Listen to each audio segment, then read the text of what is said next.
Hello guys, मैं स्वाति वैष्णव स्वागत करती हूँ आपका हमारे यूट्यूब चैनल में।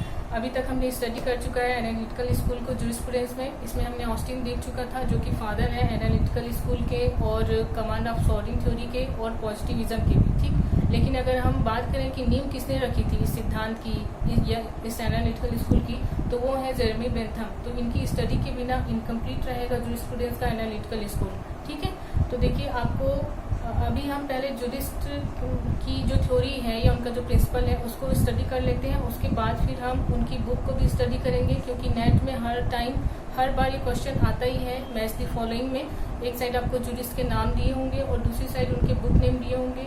और अभी आप देख ही रहे हैं कि एलएलएम में जब से पैटर्न चेंज हुआ है एग्जाम का, ठीक है, 20 ऑब्जेक्टिव क्वेश्चन आते ही हैं जो आपके लिए बहुत स्कोरिंग है। तो उसमें भी आपको ये दिख सकता है, मतलब जूरिस्ट की बुक का क्या नाम है। तो ये चीज़ जो है, मतलब आपको भले 2 नंबर ही दिलाएगी, ये एक क्वेश्चन 2 नंबर ही दिलाएगा, लेकिन इस 2 नंबर से ही आप नेट या जेआरएफ से चूक सकते हैं, ठीक। मैं खुद 2 नंबर से ही जेआरएफ से चूक गई थी, तो मुझे पता है इसकी वैल्यू क्या है 2 नंबर की। उसको हम स्टडी करेंगे बाद में। पहले हम स्टडी करते हैं कि जूरिस्प्रूडेंस के बारे में या लॉ के बारे में जेरेमी बेंथम ने क्या कहा था।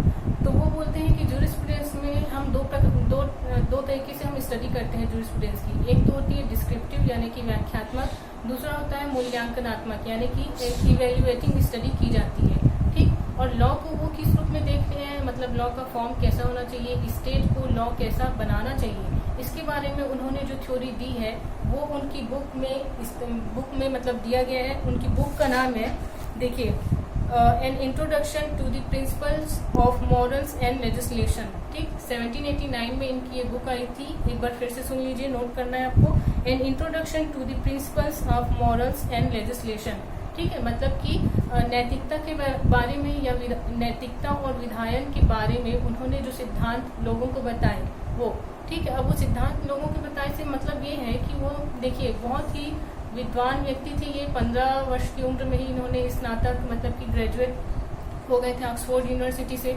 फिर लॉ की पढ़ाई करने के बाद इन्होंने अपनी जो कैरियर की शुरुआत है वो वकालत पेशे से ही की थी। फिर उन्होंने देखा कि इंग्लैंड में जो लॉ है ना, जो प्रचलित है, उसमें बहुत सारी खामियां हैं। उसके बाद भी उन्होंने और ज़्यादा स्टडी किया और ज़्यादा मतलब कि बहुत सारी चीज़ों को बारीकी से अध्ययन किया, ठीक। अब जब हम बात करें कि बारीकी से अध्ययन किया, कहने का मतलब सिर्फ कल्पना के आधार पर उन्होंने किसी चीज़ को एक्सेप्ट नहीं किया, आत्मसात नहीं किया। और प्रमाणवाद का मतलब ही ये है कि किसी भी चीज को, जैसे कि साइंस बिना एक्सपेरिमेंट के किसी भी प्रिंसिपल को प्रतिपादित नहीं करता है, नहीं मानता है, वैसे ही एनालिटिकल स्कूल क्या बोलती है कि आपको सबसे पहले किसी चीज का ऑब्जर्वेशन करना चाहिए यानी कि अवलोकन। दूसरा, फिर ऑब्जर्वेशन कर लिया तो फिर उसका परीक्षण भी करिए, निरीक्षण करिए, एक्सपेरिमेंट करिए। उसके बाद जो रिजल्ट फाइंड आउट हो रहा है, ठीक है, जो परिणाम आपको प्राप्त हो रहे हैं, उससे आपको जो अनुभव मिला, उस अनुभव से ही आप किसी सिद्धांत को सही या गलत मानेंगे, ठीक। तो प्रमाणवाद में यही चीज है कि आपको पूरी टेस्टिंग करनी है, अवलोकन बस करके नहीं रुक जाना है। अब इसके बाद देखिए कि इनकी जो बुक थी, इस बुक में इन्होंने जो सिद्धांत बताया है, मतलब अधिकतम लोगों का अधिकतम सुख, greatest happiness of the greatest number, ठीक है। तो इसमें इन्होंने ये चीज को स्पष्ट किया कि ये जो उपयोगितावाद का सिद्धांत है वो क्या है, यानी कि स्टेट के लिए उन्होंने एक रूल निर्धारित किया, निर्देशित किया राज्य को कि राज्य को हमेशा ऐसा कानून बनाना चाहिए जो कि अधिकतम लोगों को अधिकतम सुख प्रदान कर सके, ठीक है। वो इसलिए क्योंकि ये जो यूटिलिटेरियन थ्योरी है, यूटिलिटी थ्योरी है, वो किससे प्रभावित हुई है, थ्योरी ऑफ हेडोनिज्म से, सुखवाद से। आपने थंबनेल में देखा होगा, मैंने दोनों को दिया है, मतलब थ्योरी बेंथम्स थ्योरी ऑफ यानी कि यूटिलिटेरियनिज्म का है या फिर किसका है, हेडोनिज्म का। तो आपको ध्यान देना है कि ये जो उपयोगितावाद का सिद्धांत है, थ्योरी ऑफ यूटिलिटी, इसके प्रतिपादक बेंथम है, लेकिन हेडोनिज्म यानी कि सुखवाद के प्रतिपादक वो नहीं है। हमको सुख, मैं यहाँ पे इसको इसलिए क्लियर कर रही हूँ क्योंकि आपको इस थ्योरी में doctrine of pain and pleasure दिखेगा, ठीक है, मतलब कि सुख दुख का सिद्धांत, doctrine of pain and pleasure, ये इनकी यूटिलिटी थ्योरी में दिखता है। इस कारण से इसको भी क्लियर करना जरूरी है कि ये सुखवाद क्या है। देखिए क्या है कि प्राचीन यूनान से ही हमको देखने को मिल जाता है सुखवाद का सिद्धांत। प्लेटो यानी कि जो सुकरात के शिष्य थे और अरस्तु के गुरु थे, उन्होंने भी कहा था कि जीवन का अंतिम लक्ष्य, हर व्यक्ति के जीवन का अंतिम लक्ष्य क्या है, सुख की प्राप्ति है, ठीक, तो हमको यूनान से दिख ही रहा है ये सुखवाद का सिद्धांत। इसके अलावा देखिए हॉब्स जो है उन्होंने भी कहा था कि मनुष्य जो है पशुवत आचरण करने वाला सुखवादी प्राणी है। कहने का मतलब उसका जो नेचर है, उसका जो कैरेक्टर है, जीवन तो वो वैसे जी रहा है जैसे एक पशु जी रहा है, लेकिन उसमें एक चीज अलग है पशुओं से। वो क्या कि वो अधिक से अधिक सुख प्राप्त करना चाहता है। ठीक है, जो पशु है वो सिर्फ अपनी दैनिक जरूरतों को पूरा कर रहे हैं, काम कर रहे हैं, प्रकृति के अनुसार रह रहे हैं, लेकिन उनमें इतनी बुद्धि नहीं है जितनी मनुष्य में है, क्योंकि वो हमेशा ये चाहता है कि वो दुख से भागे और हमेशा सुख को हासिल करे। ठीक, इसके अलावा जॉन लॉक है, डेविड ह्यूम है, इन सब की थ्योरी में भी हमको ये चीज दिखती है। तो बेसिकली जो थ्योरी ऑफ यूटिलिटी है, उपयोगितावाद का सिद्धांत है, वो क्या बोलना चाह रहा है कि अधिकतम लोगों का अधिकतम सुख, यानी कि ऐसी कोई वस्तु या ऐसा कार्य जो लोगों को सुख प्रदान करे, वही उपयोगी है। ठीक, मतलब यूटिलिटी उसी काम की, उसी वस्तु की है जो कि लोगों को अधिक से अधिक पेन प्रोवाइड कर सके। ठीक, क्योंकि हमको किसको मतलब प्रिवेंट करना है, हर व्यक्ति यह चाहता है कि वो प्रिवेंट करे अपने पेन को, इसलिए राज्य को भी ऐसे कानून बनाने चाहिए जो कि लोगों के दुखों को दूर करे। ठीक है, क्योंकि नेक्स्ट टाइम अगर वो शासक नेक्स्ट टाइम अगर शासन में आना चाहता है वो शासक, तो उसको लोगों को, प्रजा को सुख की प्राप्ति तो करवानी पड़ेगी। ठीक है, इसलिए अब देखिए कुछ कैरेक्टरिस्टिक्स देख लेते हैं हम, विशेषताएं इस थ्योरी की।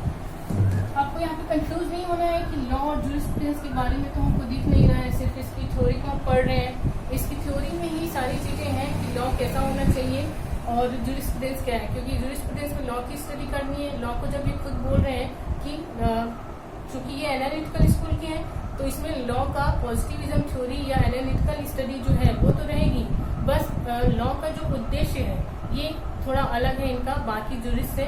लॉ का उद्देश्य ये यही मान रहे हैं कि बस अधिकतम लोगों को अधिकतम सुख प्रदान करना चाहिए। तो इनकी थ्योरी की विशेषताएं देख लेते हैं। ये क्या बोल रहे हैं, इनकी जो थ्योरी है वो सुख दुख पर आधारित है।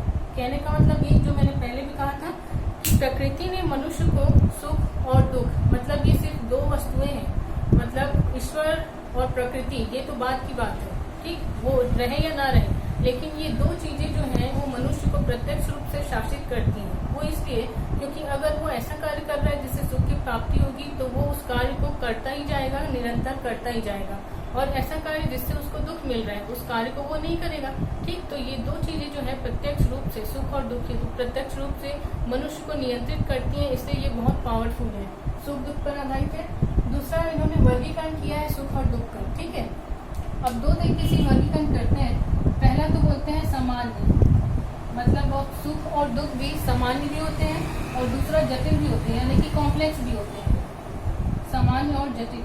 अब देखिए इन्होंने कैटेगराइज भी किया है, वर्गीकरण किया है कि 14 प्रकार के, 14 प्रकार के सिंपल सुख होते हैं, 12 प्रकार के सिंपल दुख होते हैं। कहने का मतलब बस यही है कि जो चीजें आपको मतलब मात्रा की दृष्टि से कम सुख दे रही है, कम दुख दे रही है, उसको सामान्य बोला है। और जो मतलब कि अगर कॉम्प्लेक्स, यानी कि आप जब सामान्य सुख को या सामान्य दुख को मिला देते हो, या सामान्य सुख और सामान्य सुख को मिला देते हो, तो आपको और ज्यादा खुशी मिलेगी।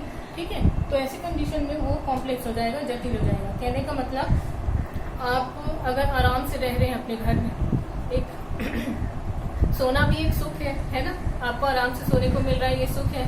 लेकिन आपको भूख लग रही है, लेकिन वहाँ पे आपको खाने को नहीं मिल रहा है, तो वहाँ पे आपको आधी सुख की प्राप्ति हो रही है। क्या होगा अगर आपको मतलब सोने को भी मिल जाए और जब भूख लग रही है खाना भी मिल जाए, तो ये आपके सुख में वृद्धि हुई। तो यहाँ पे इस सुख को साधारण सुख, यानी कि सिंपल प्लेजर ना बोल के जटिल सुख बोला जाएगा, ऐसा बेंथम ने वर्गीकरण किया था। ठीक है, अब इन्हें स्रोत बताते हैं, मतलब सुख और दुख का सिद्धांत तो बता दिए, लेकिन स्रोत भी जानना जरूरी है कि वो कहाँ से आ रहा है। तो स्रोत भी इन्होंने 4 प्रकार के बताए हैं, धार्मिक, नैतिक और राजनीतिक, और क्या है देखिए मतलब कि रिलीजन, पॉलिटिक्स, मोरलिटी और फिजिकल एलिमेंट्स, यानी कि भौतिक सुख भी होते हैं। ठीक है, अब इसको देखिए, जैसे कि धार्मिक सुख की अगर बात करें, धार्मिक सुख या धार्मिक दुख की, आपको दोनों को साथ लेके चलना है। तो जैसे कि अगर किसी मंदिर में किसी भगवान की प्राण प्रतिष्ठा होनी है, अगर मैं उस भगवान को बहुत मानता हूँ, तो मुझे आत्मिक सुख की, धार्मिक सुख की प्राप्ति होगी, है ना। उस सुख की कल्पना राजनीतिक सुख से तो नहीं की जा सकती।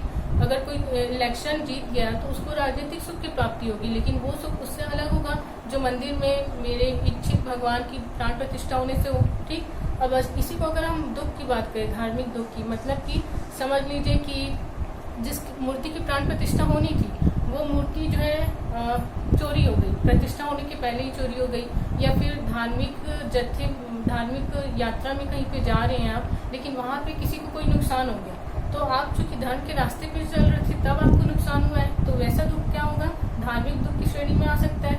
तो ऐसे ही है, इन्होंने सिर्फ स्रोत बताए हैं कि चार प्रकार के स्रोत हैं, धर्म, राजनीति, नैतिकता और भौतिक। ठीक है, और इसके अलावा ये मापन भी करते हैं, measurement of pain and pleasure. ठीक, अभी मापन कैसे करते हैं, देखिए इसको जो है फेलिसिफिक कैलकुलस बोला जाता है। ठीक है, फेलिसिफिक कैलकुलस यानी कि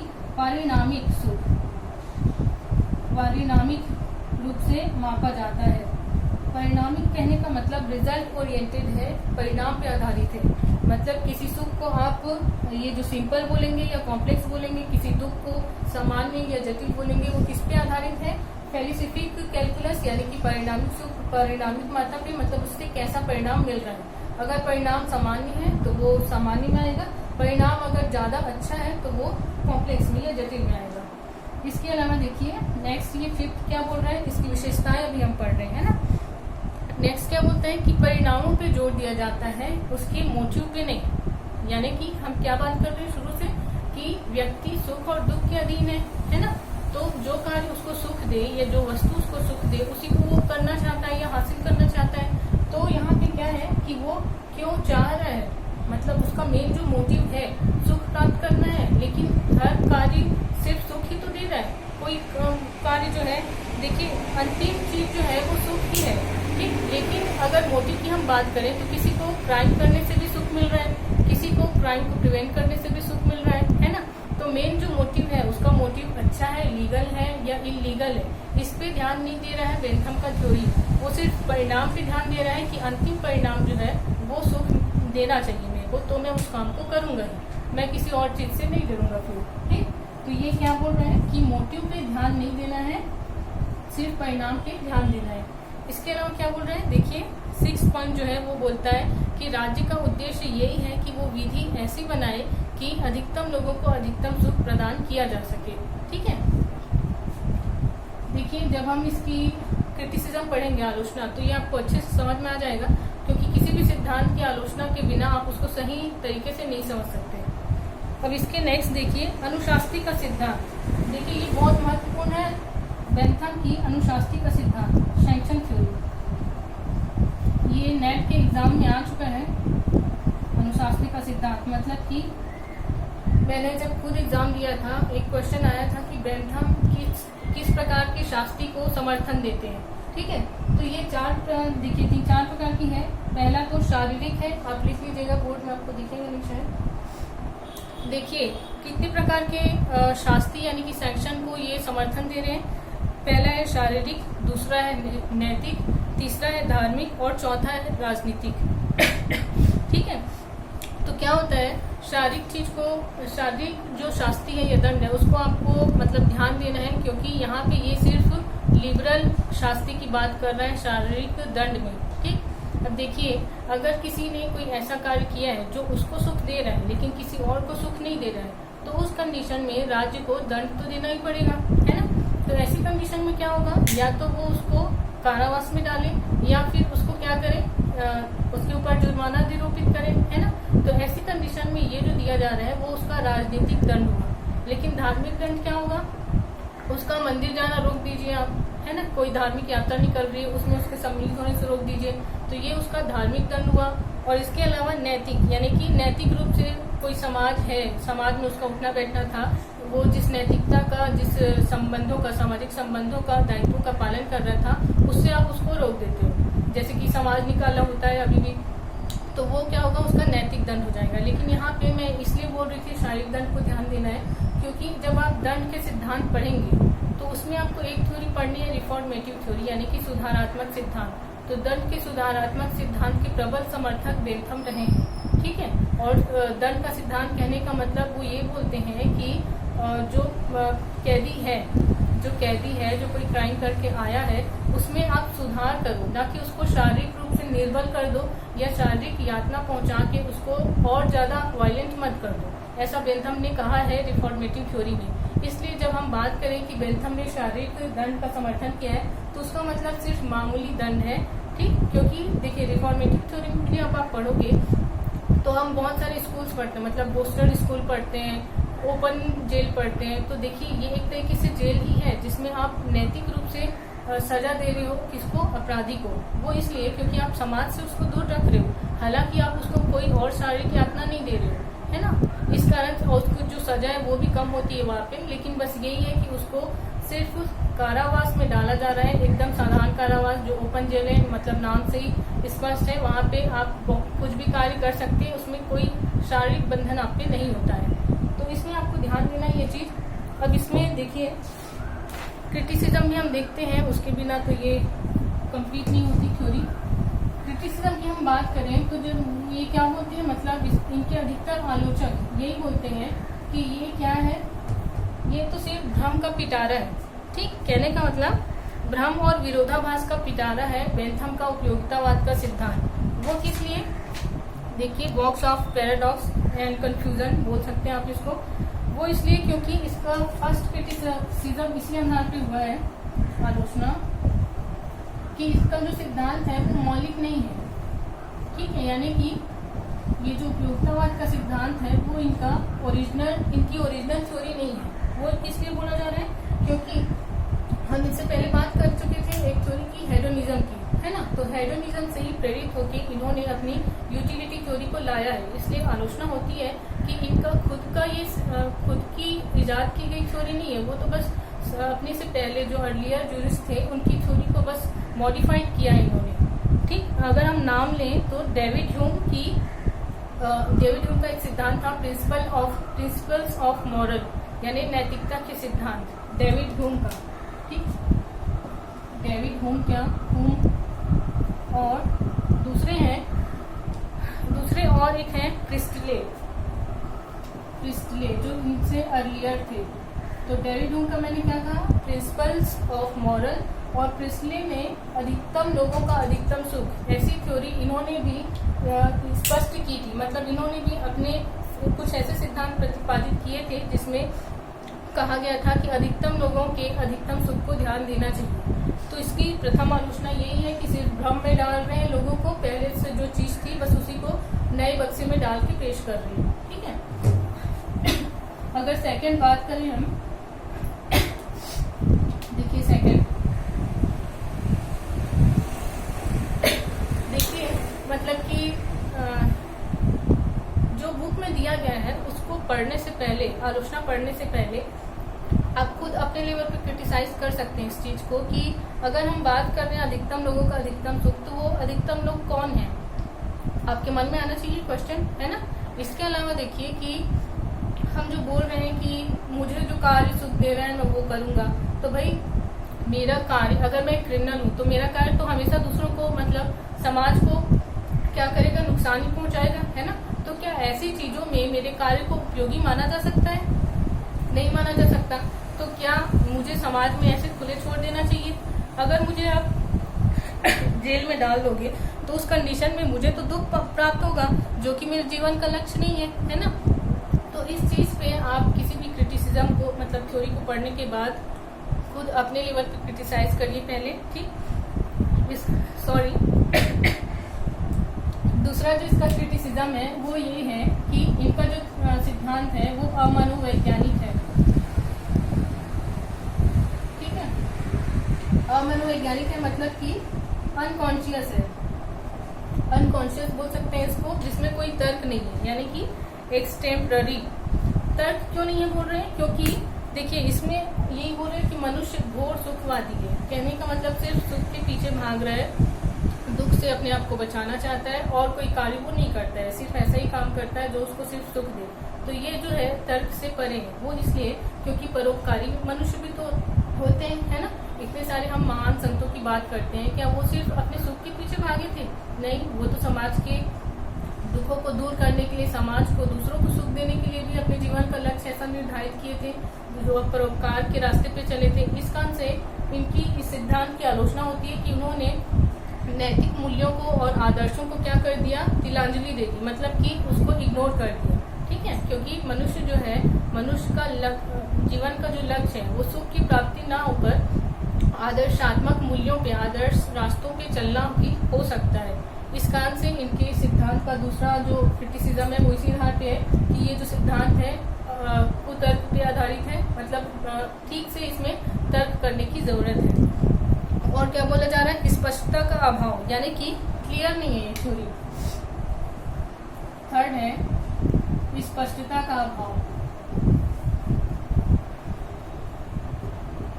देखिए, मैंने अभी आपसे कहा था कि अधिकतम लोगों के अधिकतम सुख की हम जो बात कर रहे हैं उसमें से किस सुख को आप अधिकतम बोलोगे, किसके सुख को अधिकतम बोलोगे। कहने का मतलब कि जैसे अगर एग्जाम्पल के लिए लेते हैं, आप मिल मालिक को लीजिए और मिल मजदूर को लीजिए। मिल मालिक और मिल मजदूर, तो मिल मालिक तो हमेशा कम ही रहेंगे, एक मिल में ही कितने सारे मजदूर रहते हैं, है ना। तो मान लीजिए राज्य ने कोई ऐसा कानून बनाया है जिसमें किसी एक राज्य को, हमारे छत्तीसगढ़ को ही ले लो, छत्तीसगढ़ राज्य में कोई ऐसा लॉ बनाया गया स्टेट गवर्नमेंट के द्वारा जिससे 4 जो मिल मालिक हैं उनको फायदा हो रहा है। ठीक है, 4 मिल मालिकों को फायदा हो रहा है। इनका जो सालाना जो टर्नओवर था उसमें इनको कुछ फायदा हो रहा है, बेनिफिट हो रहा है। मान लीजिए हर कंपनी को, हर मिल को 1 लाख का फायदा हो रहा है, कोई ऐसा लॉ बनाया गया है। ठीक, अब ये देख लीजिए कि ऐसा लॉ बनाया गया है, उससे इनको तो फायदा हो रहा है, लेकिन ये जो मजदूर है ना, इनको प्रति मजदूर इनकी आय में 500 रुपए कम ही हो रही है। ठीक है, या फिर आप ऐसे भी इसको समझ सकते हैं कि मान लीजिए मैं एक मिल मालिक हूँ और मैंने अपनी फैक्ट्री में एक मशीन लगा ली है जिससे मुझे कम लागत पे अधिक लाभ प्राप्त होगा। ठीक, अब जब मैंने मशीन लगाई है तो मैंने अपने वर्कर्स को क्या बोला कि मैं तुम सबको, मतलब एक साथ तो नहीं निकाल रही हूँ, लेकिन मैं ये भी बोल रही हूँ कि अभी तक जो 10 घंटे काम कर रहे थे ना, उसमें मैं अब काट छाट करूंगी, आप सिर्फ 5 घंटे काम करोगे, क्योंकि मेरा बाकी काम जो है मेरा मशीन करेगा जो मैं अभी लगवा रही हूँ। ठीक, तो ऐसी कंडीशन में क्या होगा मुझे मान लीजिए 1 लाख रुपए का फायदा हो रहा है, और जो अभी तक 10 घंटे काम करके 20,000 रुपए सैलरी जिनकी बन रही थी, उससे क्या है, चूंकि मैंने काम के घंटे आधे कर दिए, तो इस कारण से मैं उनका पेमेंट कम कर रही हूँ। मान लीजिए मैं उनकी पेमेंट में 3-3 हजार कम कर दी, तो ऐसी कंडीशन में क्या हुआ, मिल मालिक तो 1 है और यहाँ पे मजदूर मान लीजिए 10 है। ठीक, 10 मजदूर हैं, 10 मजदूर को 3-3 हजार अगर कम दिया जा रहा है, तो यहाँ पे इनके प्रति व्यक्ति 3,000 कम होने से 30,000 कम हो गया, और यहाँ पे मुझे 1 लाख का फायदा हो रहा है। तो यहाँ पे अगर जो सुख की प्राप्ति बोले तो यहाँ पे greatest happiness of the greatest number, तो ग्रेटेस्ट नंबर कहाँ पे है, यहाँ पे मजदूरों की संख्या ज्यादा है, लेकिन ग्रेटेस्ट हैप्पीनेस किधर है, इधर है ना। एक व्यक्ति को 1 लाख रुपए फायदा हो रहा है, 10 व्यक्तियों को 3-3 हजार का नुकसान हो रहा है। तो यहाँ पे बेंथम की थ्योरी को आप कैसे लागू करोगे, greatest number, greatest happiness of the greatest number. तो यहाँ पे तो राज्य के लिए दिग्भ्रमित करने वाली बात है कि वो लॉ कैसा बनाए, वो इसके पक्ष में बनाए जो अधिक सुख दे, या इसके पक्ष में बनाए जो अधिक लोगों को सुख दे, है ना। तो ये इसमें क्रिटिसाइज होता है। इसके अलावा देखिए, सुखवादी मान्यता दोषपूर्ण है, यानी कि सुखवादी मान्यता दोषपूर्ण है, कहने का मतलब ये हुआ कि जो हम दूसरा पॉइंट हम जो पढ़े थे ना, स्पष्टता का अभाव, सॉरी ये अमनोवैज्ञानिक वाला जो पढ़े थे वो वैसे ही है कि दो आदर्श सिद्धांतों पे भी मनुष्य चलना चाहता है, सिर्फ सुख के पीछे नहीं भाग रहा। ठीक है, अब देखिए बहुसंख्यकों की निरंकुशता, 5th पॉइंट जो है इसका ऑटोक्रेसी के बारे में बता रहे हैं। बहुसंख्यकों की निरंकुशता, ये आपको ध्यान देना ही है इसमें, क्योंकि बहुत बड़ी आलोचना ही है। देखिए, इससे पहले हमने जो देखा था अधिकतम लोगों का अधिकतम सुख, तो उसमें क्या हुआ था कि अधिक लोगों को जो अधिक सुख प्रदान कर रहा है वैसा लॉ बनाना चाहिए या वैसा कार्य करना चाहिए। तो क्या हम इस बात को जायज ठहरा सकते हैं कि जो मुट्ठी भर अमीर लोग हैं, जो बहुत सारा, जैसे कि इंग्लैंड की बात करें हम, इंग्लैंड ने पूरे मतलब मोस्टली सारे देश को क्या कर लिया था, अपना उपनिवेश बना लिया था, ठीक। और उसके बाद फिर बहुत सारे स्लेव्स लाते थे, वो दास प्रथा की मतलब दास प्रथा का प्रचलन था अमेरिका में भी, इंग्लैंड में भी। तो ऐसी कंडीशन में अगर हम बात करें कि बहुसंख्यकों को बहुसंख्यकों को आप अधिकतम सुख प्रदान कर रहे हो, तो क्या ऐसी कंडीशन में हर बार जो मुट्ठी भर लोग हैं, जो दबे हुए लोग हैं, क्या उनके अधिकारों को आप हमेशा हनन करते रहोगे, अनदेखा करते रहोगे? क्योंकि जो दास थे वो कम थे, उनमें ना तो मतलब उनमें एकता भी नहीं थी, ठीक है, यूनिटी नहीं थी, और वो कम संख्या में थे। इस काम से हमेशा दब जाते थे, दास बना दिए जाते थे। और जो अधिकतम लोग हैं वो सुख प्राप्ति के लिए हमेशा उनके अधिकारों का हनन कर रहे हैं। तो क्या आप इस बात को जायज ठहरा रहे हो? ऐसी आलोचना हुई थी बेंथम की थ्योरी की। इसके अलावा देखिए नैतिकता की उपेक्षा हुई थी इसमें, है ना। नैतिकता की उपेक्षा कहने का मतलब अगर क्रिमिनल को क्राइम करने से खुशी मिल रही है तो वो उसको करता ही रहेगा। और इसके अलावा जो विक्टिम है वो तो उसके दुख की तरफ आप ध्यान नहीं दे रहे हो, क्योंकि आप उसके क्रिमिनल के ऐसे काम को जो सुख दे रहे हैं उसको आप क्या बोल रहे हो, उपयोगी बोल रहे हो, जायज ठहरा रहे हो। इसके अलावा देखिए सुखों के गुणात्मक भेद की उपेक्षा। मैं सारी चीजों को यहाँ बोर्ड में नहीं लिख पा रही हूँ, आप इसको कर लीजिएगा नोट। गुणात्मक यानी कि क्वालिटेटिव, मतलब जो सुख का क्वालिटेटिव फैक्ट है उसको इन्होंने क्या किया, इग्नोर किया। गुणात्मक तथ्य, सुख या दुख का जो गुणात्मक पहलू है उसको उन्होंने इग्नोर किया, सिर्फ मात्रात्मक की बात की उन्होंने, ठीक है। कम ज्यादा यानी कि ये मात्रा यानी कि क्वांटिटेटिव पे डिपेंडेंट है इनकी यूटिलिटी थ्योरी, ठीक है। मतलब कम सुख मिल रहा है, ज्यादा सुख मिल रहा है, संख्या के आधार पे वो उसको क्या करते थे, काउंट करते थे। उनका मतलब उन्होंने स्पष्ट नहीं किया कि कोई चीज जो है ज्यादा सुख दे सकती है, कुछ चीज जो है कम सुख दे सकती है, तो इसको डिफाइन करना था आपको। और इसके अलावा देखिए जैसे कि अगर हम बात करें, इन्होंने नैतिक मूल्यों की उपेक्षा की है ना। और क्या बोल रहे हैं, कानून ऐसा बनाना चाहिए जो समाज में लोगों को ज्यादा सुख दे। तो देखिए अभी जो एनकाउंटर हुआ था, विकास दुबे का एनकाउंटर हुआ है, तो उसमें क्या है कि नैतिक सुख की प्राप्ति तो हुई लोगों को, ठीक है। पुलिस प्रशासन को भी नैतिक सुख की प्राप्ति हुई कि उनके जो 8 ऑफिसर्स की हत्या विकास दुबे ने कर दी थी उसका उन्होंने बदला ले लिया। जो विक्टिम थे, पीड़ित पक्ष है, उनको भी सुख की प्राप्ति हुई, ठीक। लेकिन ये कानूनी तरीके से क्या कानूनन सुख प्रदान कर सकता है?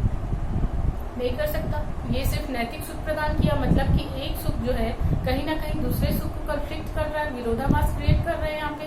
क्योंकि अगर ये न्याय की हत्या है तो न्याय का सुख, कानूनन सुख इसको नहीं बोल सकते। अगर वो जीवित रहता तो हो सकता है उसकी सजा और भयावह होती। आपने तो एक बार में उसको मार दिया, है ना। तो वो जीवित रहता तो और सारी चीजें मतलब गुत्थियां सुलझती कि उसके पीछे क्या और किसी का हाथ था, या क्या कहीं और कोई विकास दुबे जैसा आदमी या क्रिमिनल ऐसा पनप रहा है। तो ये सारी चीजें हैं, इसको आपको समझने की जरूरत है। और थ्योरी जो है बहुत लंबी थी, इसलिए थोड़ा टाइम लग गया। इसको अगर आपको समझ में नहीं आ रहा है एक बार और रिपीट करके देख लीजिएगा। अगर कोई चीज रह गई है बताने के लिए तो कमेंट बॉक्स में उसको दे दीजिएगा। देखिए कमेंट बॉक्स में इसलिए बोल रही हूँ देने के लिए कि कहीं अगर मैं उस चीज को मतलब मैं आपके क्वेश्चन नहीं देख पा रही हूँ तो कोई और भी कमेंट बॉक्स में अगर देख रहा है तो उसको आपको जस्ट रिप्लाई कर देगा। अदरवाइज मैं हूँ ही, ठीक है। Thank you.